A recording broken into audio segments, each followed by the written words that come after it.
జూబ్లీహిల్స్ ఉప ఎన్నికల ప్రచారంలో కాంగ్రెస్ దూకుడు పెంచింది. ఉప ఎన్నికల్లో గెలిచి సత్తా చాటాలని కాంగ్రెస్ భావిస్తోంది. ఇప్పటికే ప్రచారంలో మంత్రులు పాల్గొంటున్నారు. ప్రచారంలో భాగంగా యూసుఫ్గూడలో నేడు మంత్రి పొన్నం ప్రభాకర్ ఆటో నడిపారు. కాంగ్రెస్ అభ్యర్థి నవీన్ యాదవ్ ను గెలిపించాలని ఇంటింటికి తిరుగుతున్నారు. ఇదే అంశానికి సంబంధించి పూర్తి డీటెయిల్స్ మా కరెస్పాండెంట్ అజీం అందిస్తారు. అజీం, చెప్పండి, జూబ్లీహిల్స్ ఉప ఎన్నికల్ని ప్రతిష్టాత్మకంగా తీసుకున్నట్టు తెలుస్తోంది కాంగ్రెస్. అసలు ఓటర్లను ఆకర్షించడానికి ఎలాంటి వ్యక్తుల్ని రంగంలోకి దింపే ఛాన్స్ ఉంది?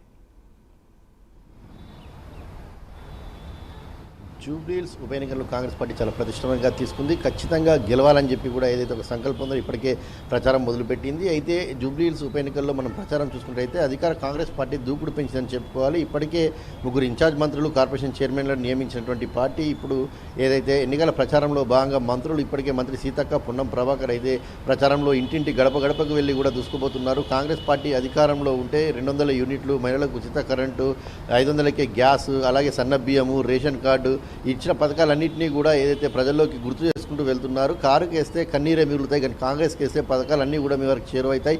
ఇందిరా మిల్లు కావచ్చు, అలాగే రోడ్లకు సంబంధించిన సంక్షేమ పథకాలు కావచ్చు, అనేక పథకాలని కూడా కాంగ్రెస్ పార్టీ ఇప్పటికే ప్రవేశపెడుతుంది. గత 10 ఏళ్లుగా ఏదైతే బీఆర్ఎస్ చేతిలో అధికారం ఉన్నప్పటికీ కూడా ఇక్కడ అభివృద్ధి చేయలేకపోయింది. కానీ వచ్చినటువంటి 20 నెలల్లోనే కాంగ్రెస్ పార్టీ చేసినటువంటి అభివృద్ధి కార్యక్రమాలను ప్రజలకు గుర్తు చేసుకుంటూ ఇప్పుడు కూడా 150 కోట్ల వరకు కూడా శంకుస్థాపన కార్యక్రమాలు, అభివృద్ధి కార్యక్రమాలకు అటు ఏదైతే శ్రీకారం చుట్టింది కాంగ్రెస్ పార్టీ జూబ్లీహిల్స్లో. సో ఈ నేపథ్యంలో గడప గడపకు వెళ్తున్నారు, ప్రతి మార్కెట్కి వెళ్తున్నారు, కూరగాయల మార్కెట్కి వెళ్తున్నారు, ఆటో డ్రైవర్స్ని కలుస్తున్నారు. ప్రతి ఒక్కరిని కలిసి కూడా ఉదయం సీతక్క చూసినట్టయితే ఏదైతే టిఫిన్ బండి దగ్గరికి వెళ్ళి దోశ వేసినట్టు పరిస్థితి, మంత్రి పొన్నం ప్రభాకర్ ఆటో నడిపారు, కూరగాయల మార్కెట్కి వెళ్ళారు. ఇలా వెళ్తూ అందరికీ చేరువలో కాంగ్రెస్ పార్టీ ఉంటుంది. అభివృద్ధి జరగాలంటే కాంగ్రెస్ పార్టీతోనే సాధ్యమని చెప్పుకుంటూ కూడా ఏదైతే ఎన్నికల ప్రచారంలో కాంగ్రెస్ పార్టీ అయితే దూసుకోబోతుంది. అయితే మరి 2-3 రోజుల తర్వాత పీసీసీ అధ్యక్షుడు మహేష్ కుమార్ గారు కూడా బస్తీబాట కార్యక్రమం నిర్వహించేందుకు సిద్ధమయ్యారు. అలాగే సీఎం రేవంత్ రెడ్డితో ఒక భారీ బహిరంగ సభతో పాటు కార్నర్ మీటింగ్స్, పబ్లిక్ షోకి సంబంధించినటువంటి కార్యక్రమాలను కూడా ఏదైతే నిర్వహించాలని చెప్పి కూడా ఇప్పటికే పార్టీ భావిస్తుంది. ఓవరాల్గా 40 స్టార్ క్యాంపెయిన్లను కూడా నియమించారు.